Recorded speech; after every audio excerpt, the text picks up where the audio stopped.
On vient mettre notre grain de sel.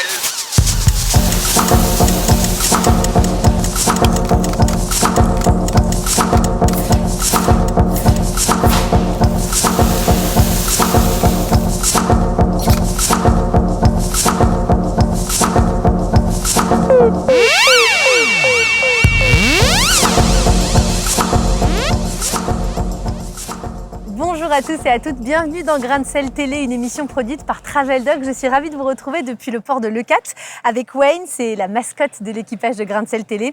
On continue de sillonner le littoral occitan à bord de nos deux voiliers pour rencontrer celles et ceux engagés à préserver la mer Méditerranée et surtout qui cherchent des solutions face aux défis de demain. Aujourd'hui, on va prendre de la hauteur, on va parler des phares et des feux de l'Aude et des Pyrénées-Orientales. Ces monuments érigés dès le XVIIe siècle pour sauver des vies et guider les bateaux à bon port afin qu'ils ne fassent pas naufrage. Quoi de mieux pour en parler que de recevoir un gardien de phare, celui de Leucate, qui est à quelques kilomètres de là. On rencontrera aussi un auteur passionné de ces bâtiments qui nous racontera tout un tas d'anecdotes et de secrets sur leur histoire. Et puis en deuxième partie d'émission, nous rencontrerons un artiste engagé à Leucate depuis plusieurs années maintenant et qui nous proposera une plongée avec les cétacés. Vous verrez, c'est passionnant. Voilà, vous avez le programme tout de suite. Cap au large avec Clarisse et son traditionnel carnet de bord. Elle nous raconte l'épopée de Grain de Sel Télé avec Wayne. On vient mettre notre grain de sel.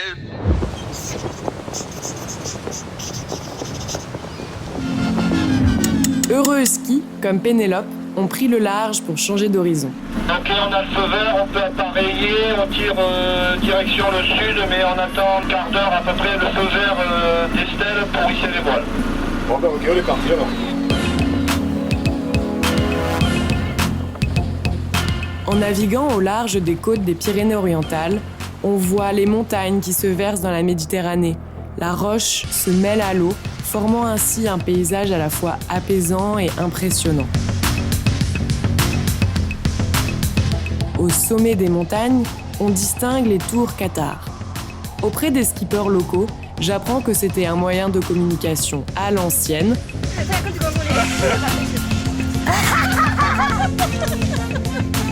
Pour avertir d'un danger, un premier gardien allumait un feu, un second gardien, en voyant la fumée au loin, en allumait un à son tour, ainsi de suite se formait une chaîne d'information.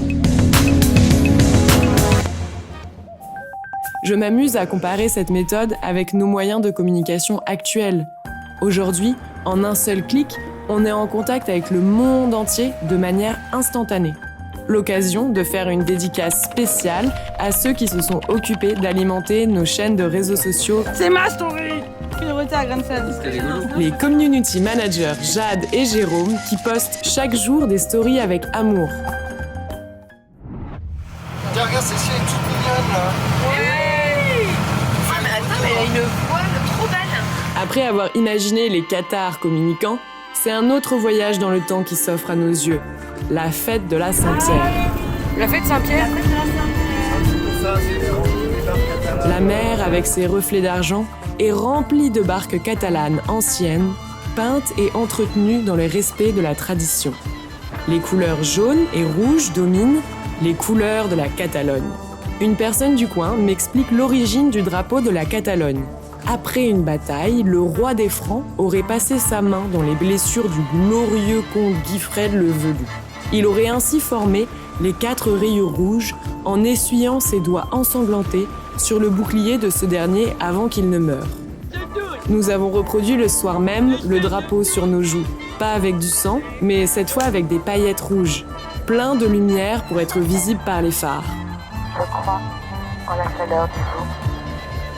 Et moi, la petite jeune de l'équipage, je monte à bord pour vous et vous raconterai ce qui se passe derrière les coulisses. À l'abordage! On vient mettre notre grain de sel.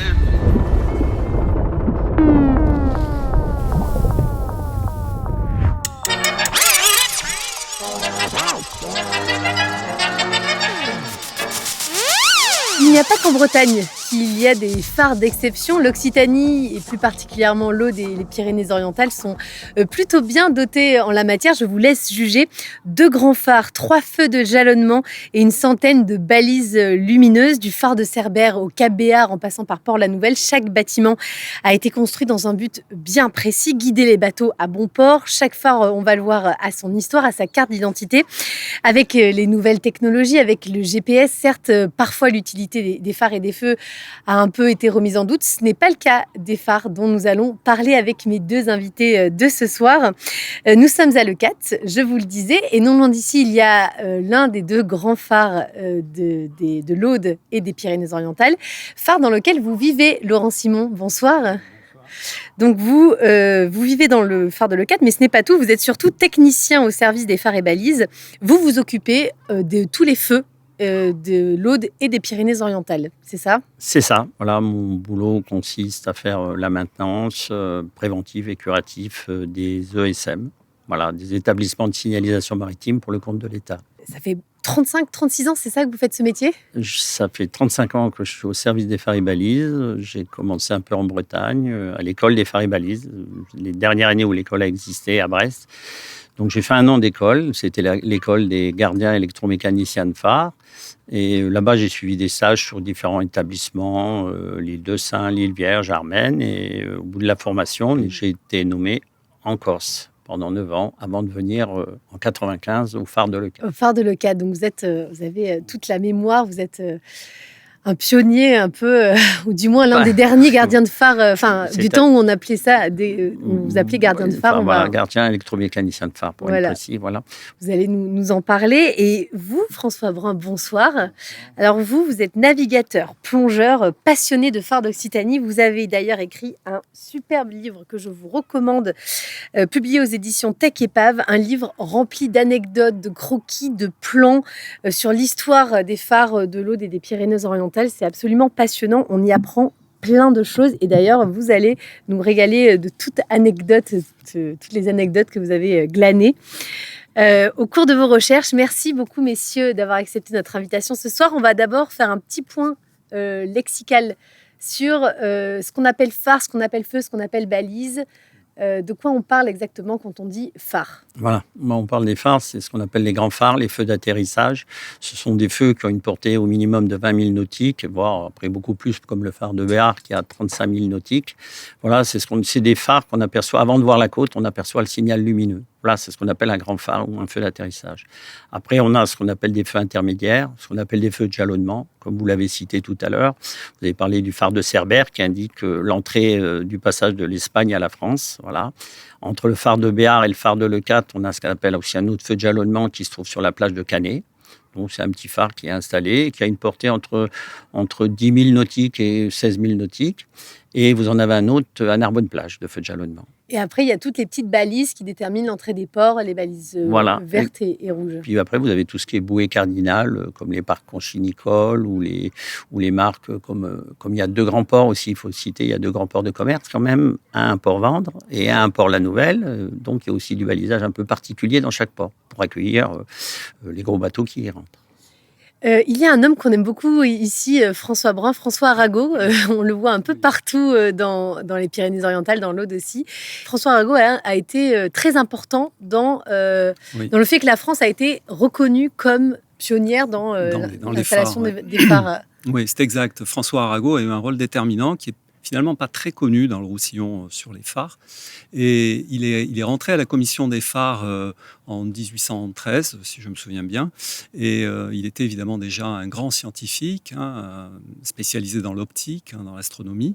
Et surtout, il a fait rentrer dans la commission des phares, quelques années plus tard, Augustin Fresnel. Donc Fresnel, la plupart des gens connaissent le nom des lentilles Fresnel sans trop savoir ce que c'est. Mais c'est un ingénieur qui justement a inventé les fameuses lentilles à échelon et qui ont équipé ensuite tous les phares du monde entier, qui équipent toujours les phares du monde entier. Et c'est François Arago qui l'a fait rentrer et qui a pu développer ainsi cette technologie. Les lentilles Fresnel qu'on retrouve maintenant dans le monde entier, vous l'avez dit. Le premier phare en France, c'est quelle année environ? C'est Cordouan, le plus ancien, qui est toujours en activité, qui est une merveille, qui a été d'ailleurs rénové, qui est dans l'estuaire de la Gironde. Et c'est d'ailleurs le phare sur lequel Augustin Fresnel a voilà, et tester la première fois les lentilles à échelon sur le célèbre phare de Cordoue. Voilà, c'est le phare roi, comme on dit. Voilà, ça a été même le premier bâtiment qui a été classé au monument historique, avec Notre-Dame, voilà, je crois. Alors des phares, des beaux phares, on en a ici aussi. On n'a pas à rougir de notre patrimoine. Je vous propose de commencer par le phare de Leucate, celui que vous connaissez bien, Laurent Simon. Déjà, je vais vous poser la question que tout le monde se pose. Ça fait quoi de vivre dans un phare ? Ça fait quoi ? Écoutez, c'est toujours étonnant. C'est toujours étonnant d'être le soir au pied du phare, puis de se dire oui, voilà, j'ai une lumière qui est là, qui éclaire dans la nuit, et puis qui éclaire peut-être un bateau au loin au large, et que cette personne a besoin de ce signal-là. Et il y a quelque chose de magique. De toute façon, ça c'est vrai. D'habiter dans un phare, il y a quelque chose de magique, surtout au phare de Leucate, parce que c'est un très très très beau phare pour moi. De quand date-t-il ce phare de Alors Leucate ? le phare, il a été construit en 1951. Ça a été un des dommages de guerre. Comme on dit avant, le phare était sur la digue de Port-la-Nouvelle. C'était un petit phare en acier qui mesurait une vingtaine de mètres. Et quand les Allemands sont partis en 1944, ils ont dynamité le phare et ils ont coulé plusieurs bateaux pour pas que les Alliés se servent du port pour débarquer du matériel et autre chose, quoi. Et donc, après la guerre, la commission nautique a décidé la construction du phare, mais au lieu de le reconstruire à Port-la-Nouvelle, qu'on partait du ras de la mer et qu'il fallait construire un phare de plus de 30 mètres, on a profité de la falaise de Leucate, qui à l'époque était le point le plus avancé, parce qu'on appelle bien le cap Leucate. Donc ils ont profité de la falaise naturellement, qui faisait 46 mètres, pour pouvoir construire le phare qu'ils voulaient, voilà, avec les portées qui étaient décidées à la commission nautique. Ce phare dont un des premiers gardiens a fait parler de lui, non ? Si je ne m'abuse, ça a été un peu une histoire locale. Une anecdote petite locale, anecdote. oui, sur un gardien qui était au début installé dans le phare, et puis qui... Enfin, il n'était pas gardien, en fait. Oui, pas officiellement. Voilà. Quoi, il n'avait pas été... Il a fallu qu'il parte, et évidemment, quand on a nommé... les phares et balises ont nommé le gardien officiel, et il n'a pas voulu partir. Alors, il a menacé, il a fait un siège, il a fait la une du journal détective à l'époque. C'était un grand fait divers. C'est une anecdote amusante, on va dire. Il lui avait coupé le courant, il s'est éclairé à la bougie pour le faire partir. Mais bon, il faut dire que l'État était redevable, lui devait des travaux qu'il ne lui avait pas payés. Donc, il réclamait en réalité son dû pour partir. Voilà, c'était tout. Et puis ça s'est arrangé comme ça, quoi. Comment est-ce que vous avez vu le métier évoluer depuis que vous avez commencé il y a 35-36 ans, Laurent Simon ? Avant, vous étiez gardien de phare. Maintenant, on ne dit plus gardien de phare, on dit technicien. Au service des phares et balises, comment votre métier a évolué ? Au fur et à mesure que les phares s'automatisés, donc les gardiens sont descendus. On les a descendus dans des centres d'entretien et d'exploitation qu'on appelait des CEI. Et de fil en aiguille, tous les phares se sont automatisés.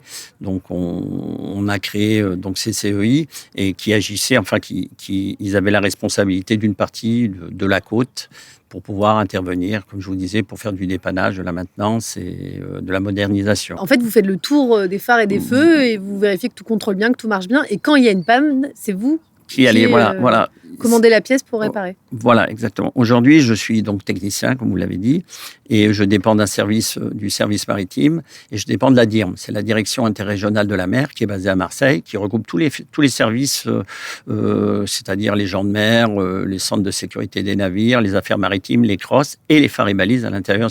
En général, ce sont des services régaliens.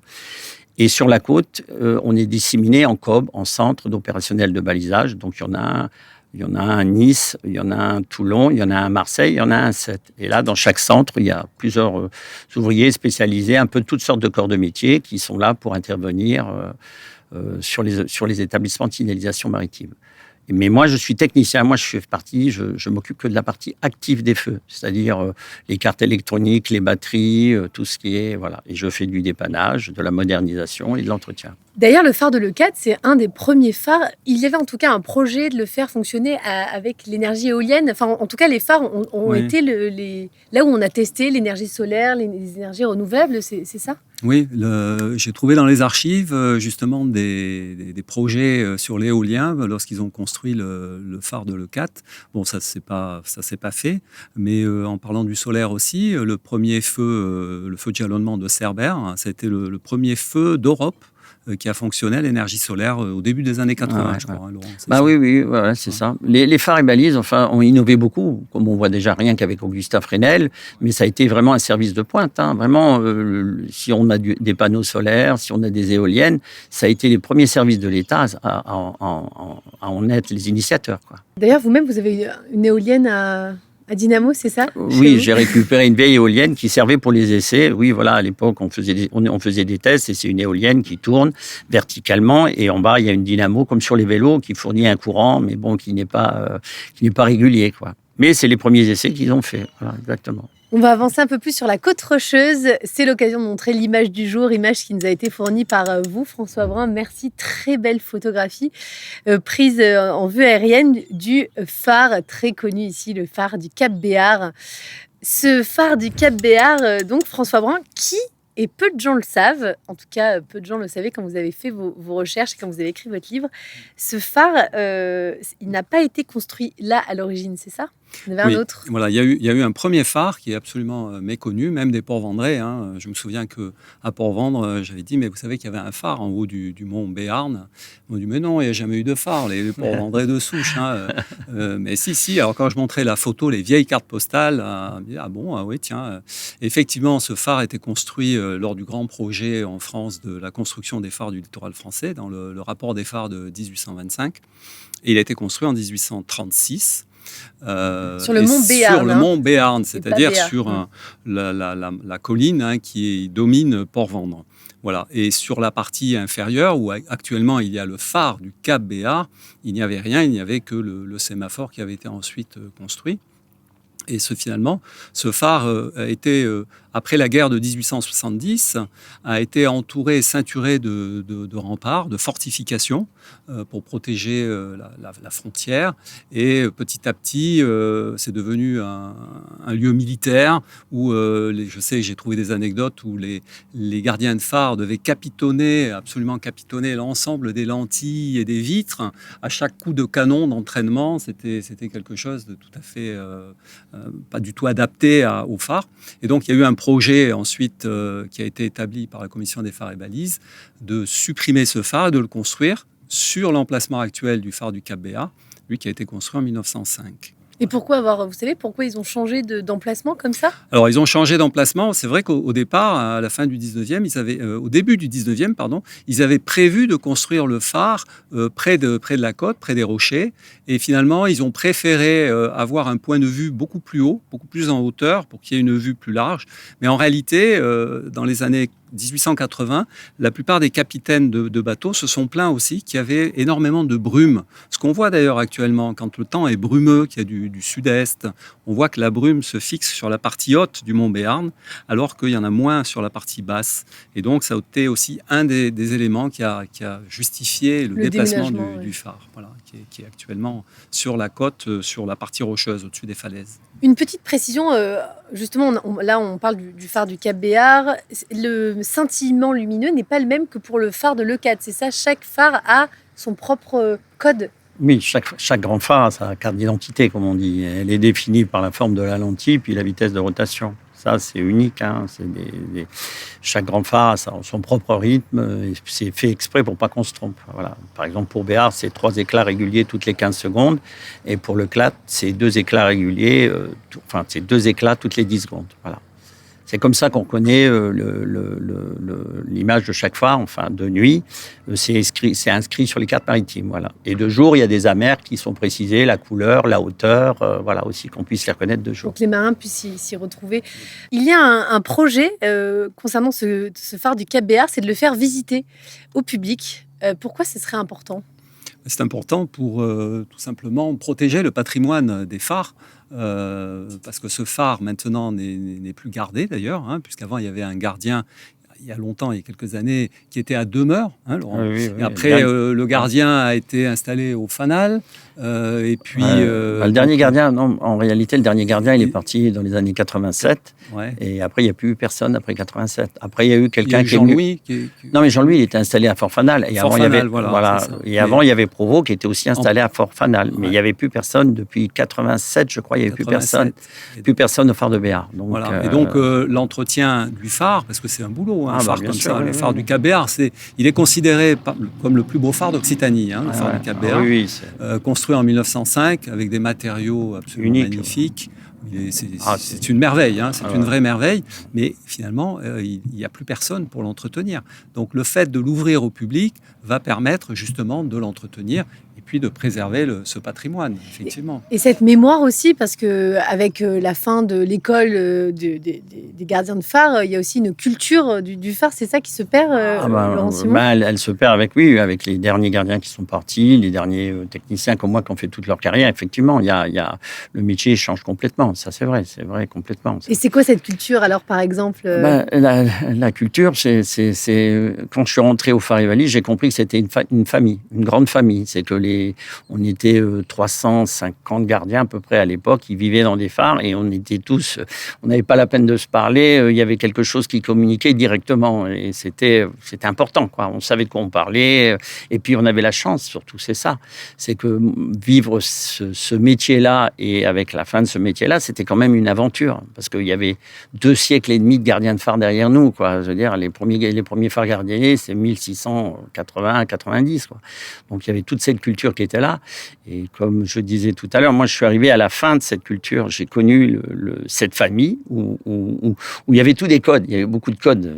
Quand on était gardien de phare, il y avait beaucoup de codes d'entrée quand on arrivait dans un phare. Et voilà, j'ai connu cette époque-là et j'ai connu aussi l'automatisation. Et c'est vrai qu'il y a une mémoire qui se perd avec le temps et avec tout ça. Aujourd'hui, les gens qui sont recrutés au phare et Balises, c'est des techniciens qui sont comme moi, mais qui peuvent être techniciens aussi bien sur une route, sur des routes, que dans un aéroport, que dans une mairie, voilà.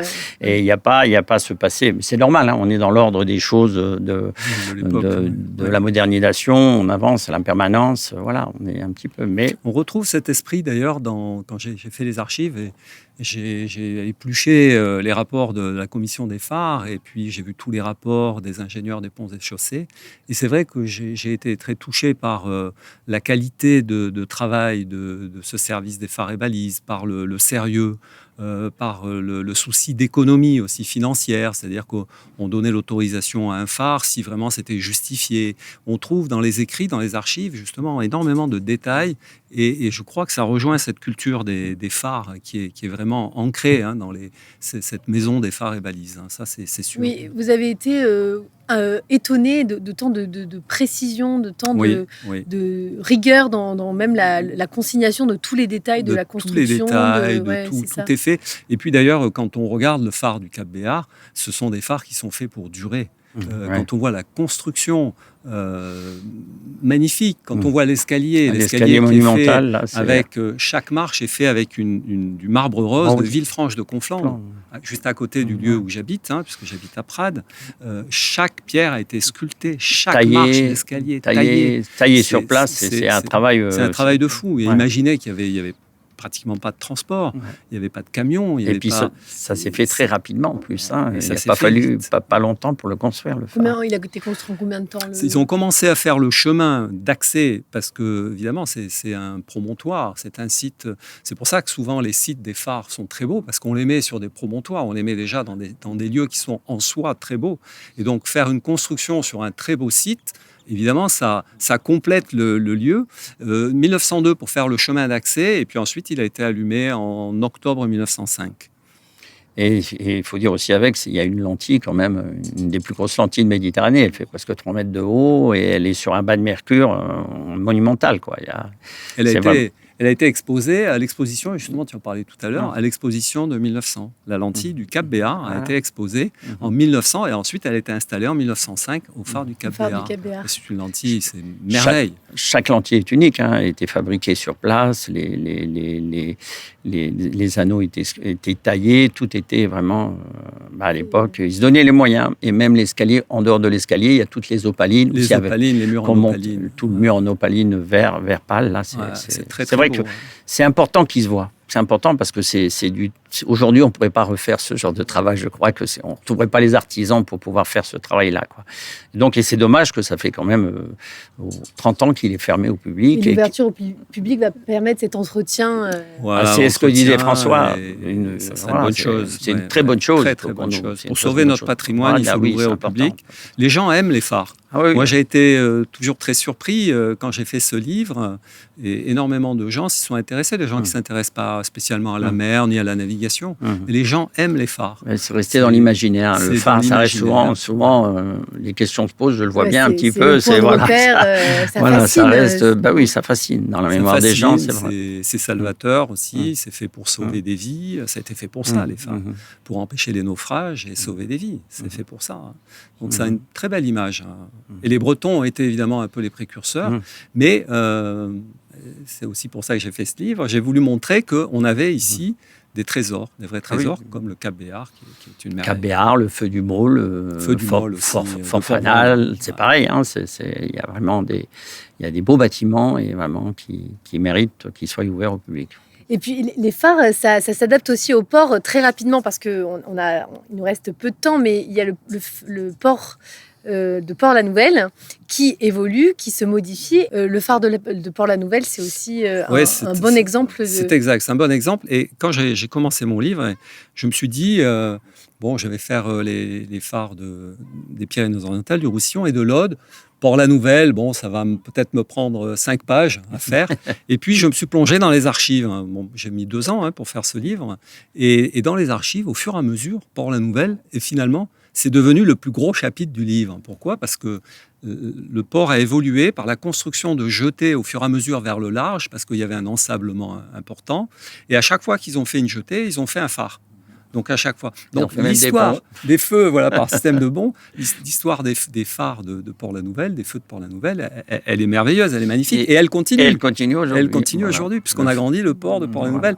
J'étais encore avec Laurent Simon pour regarder ces travaux là, à Port-la-Nouvelle, les travaux actuels. Il y a même des ingénieurs de la société qui s'occupent de prolonger, d'agrandir le port, qui vous ont contacté pour récupérer des plans qui sont dans votre livre. Absolument, j'ai été très surpris. Les ingénieurs de Boskalis, qui est une des plus grandes boîtes mondiales de construction de ports et de jetées, qui m'ont téléphoné au mois de février de cette année, justement, et pour me demander des informations, parce qu'ils avaient mon livre sous les yeux, savoir si j'avais d'autres documents qui pouvaient les aider, justement, à faire la jonction entre l'ancienne jetée avec l'ancien phare et la nouvelle digue, parce qu'ils n'avaient aucune connaissance des matériaux qu'il y avait dessous. Et c'est vrai que dans les archives, j'ai récupéré pas mal de choses et d'informations.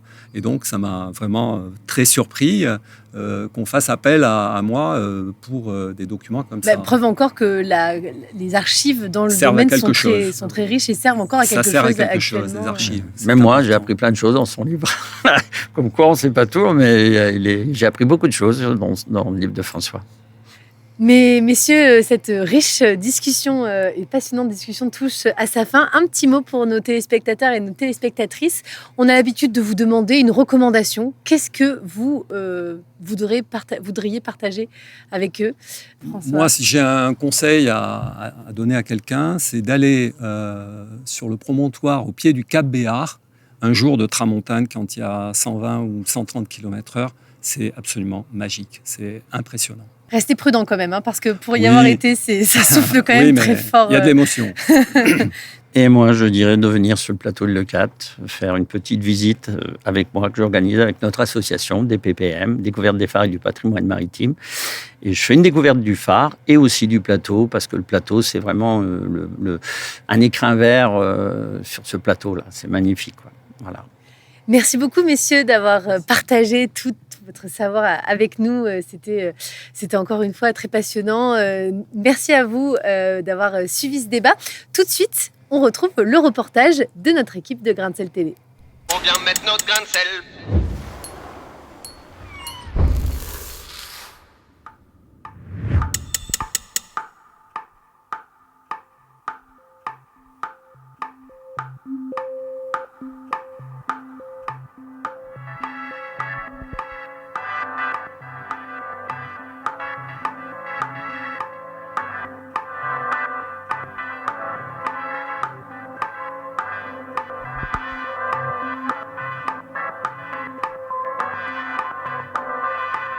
Sur le Cap Béar, l'objectif est de restaurer tous ces bâtiments qui sont classés au titre des monuments historiques.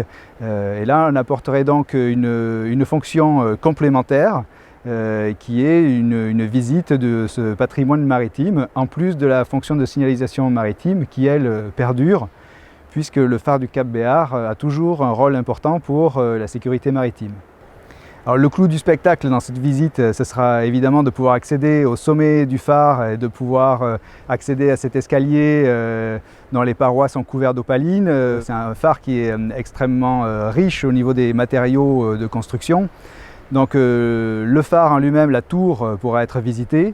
Tous les autres bâtiments annexes qui sont en contrebas, un peu à l'abri du vent, seront restaurés extérieurement pour assurer la sécurité du public qui fréquentera le site. Et il y a également des services qui seront proposés, des sanitaires et une buvette. Et ces sanitaires et cette buvette seront accessibles également aux personnes à mobilité réduite. Et il y aura à proximité de cette buvette une magnifique terrasse qui donnera une vue imprenable sur la baie de Polille. Donc au-delà de ce travail de restauration des bâtiments, il y a aussi tout un aménagement des abords et des espaces naturels pour canaliser le public, améliorer le confort de visite tout en assurant la préservation de la flore. Donc on a évidemment conçu ce projet avec le service des phares et balises pour que le public puisse accéder aux phares, voir les installations de signalisation maritime avec la lentille de Fresnel, etc., sans que ça nuise au fonctionnement du phare.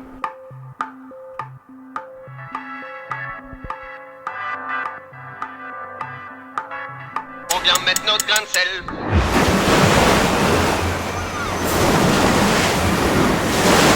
L'artiste qui est avec nous ce soir travaille et vit depuis de nombreuses années à Leucate. Serge Brier, bonsoir. Photographe depuis 52 ans précisément, photographe d'art, devenu ensuite photographe naturaliste. Vous êtes passionné de faune marine, de paysages et la protection des espèces vous tient particulièrement à cœur.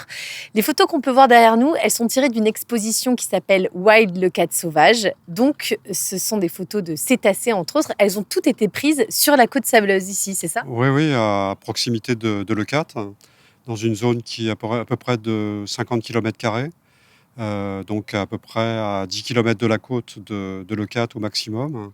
Et puis l'expo elle-même est également sur les éoliennes, sur les étangs, sur toute la zone naturelle de la région de Leucate. C'est 15 ans de photos, c'est ça ? 15 ans de photographie numérique, il faut le dire, parce qu'en 15 ans, la technique a beaucoup évolué.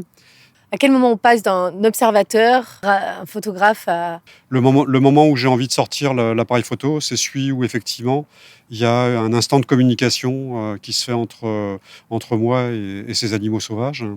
Il faut être totalement vide de toute pensée et de tout concept. Il ne faut pas chercher à faire la photo. Et puis j'ai tendance à dire que quand on voit cette photographie, que c'est le dauphin lui-même qui a fait la photographie et non pas moi, puisque les dauphins nagent entre 25 et 50 km/h. Donc au moment où le cerveau indique qu'on peut faire le cliché, qu'on appuie sur le déclencheur, en fait la scène est passée, le dauphin est bien loin et en général on voit juste un bout de queue ou un plouf. La méthode, c'est effectivement de se mettre en réception de l'événement, de mettre le boîtier sur la poitrine et puis de faire ce qu'on appelle un shoot d'instinct. J'ai fait 7-8 ans de belles photos, de jolies photos. Et puis j'étais frustré parce que j'avais plusieurs milliers de photos et puis ça ressemblait pas du tout à ce que je ressentais, ce que je voyais de ces animaux fabuleux. Et puis un jour, c'est en passant Gibraltar sur mon bateau, on a eu pendant toute une journée environ 800 à 1000 dauphins de différents groupes. Et puis à la fin de la journée, j'ai regardé les photos que j'avais fait 2000 photos dans la journée. Et puis je regardais et c'était toujours aussi mauvais. Donc je me dis, il va falloir arrêter, quoi. Et j'ai posé mon boîtier sur le pont du bateau, et puis j'ai regardé tout simplement. Et puis j'ai vu que les dauphins accomplissaient toujours le même parcours, le même balai. Et j'ai repris mon appareil photo, et j'ai eu cet instinct de déclencher, non pas en regardant dans le viseur, mais en regardant la scène qui se produisait, et en anticipant sur le le passage du dauphin. Ça donne plus à ressentir qu'à observer, qu'à voir en fait. La photographie que je pratique est un peu une photographie impressionniste, c'est-à-dire qu'elle fait converger tous les éléments en présence, la météo, la brume, la lumière et le mouvement, et également la limpidité de l'eau ou l'agitation de l'eau. Donc on a effectivement parfois des miracles, comme celui-là. Bon, c'est une photo qui représente un moment extrêmement précis de la nage du dauphin. Et là, le côté magique, c'est qu'on voit le dessous de la tête du dauphin, ce qu'on voit pratiquement jamais, sauf quand on est en présence d'un cadavre. Mais du coup, quel matériel vous utilisez L'outil n'est pas forcément le plus important. Ce qui est important, c'est la proximité au sujet et l'éveil au sujet. Et vous faites des films aussi?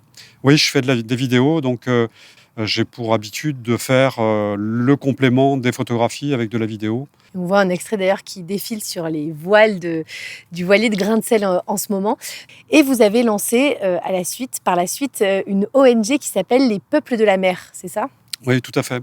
Au moment du vernissage de l'exposition, j'avais rencontré un peu de public et puis je m'étais rendu compte que aussi bien les enfants que les parents étaient complètement subjugués par ces photographies qui étaient en fait très proches de leur lieu de vie.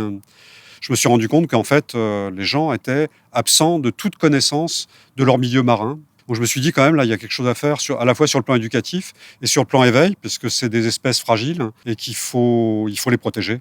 Donc il y a quoi comme espèces là dont vous parlez? Il y a les dauphins, mais il y a aussi... Alors il y a les grands dauphins, il y a les dauphins bleus et blancs, il y a les dauphins de ruisseau, il y a les rorquals, des baleines, il y a des cachalots, il y a des baleines à bec de cuvier.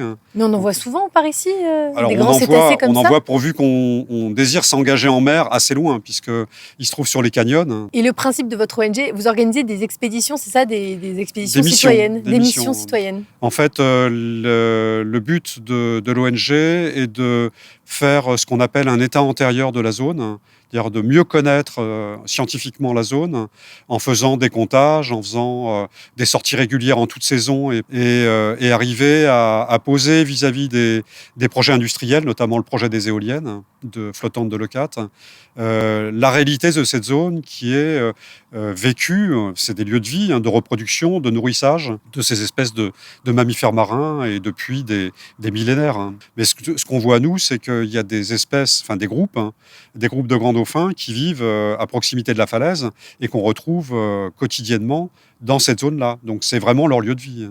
Pourquoi ça vous anime tant, cette cause ? La rencontre avec des êtres qui sont joyeux, qui sont généreux, qui sont avec une vitalité folle. Et on le voit bien quand on les côtoie régulièrement, quotidiennement quasiment, que ce sont des êtres fabuleux. Merci beaucoup Serge Brier d'être venu nous partager ces très belles photos ce soir et nous avoir parlé de cette cause qui vous anime.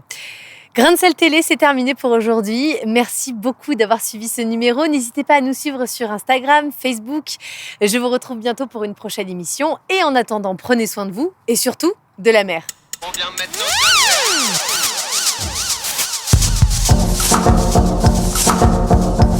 de sel.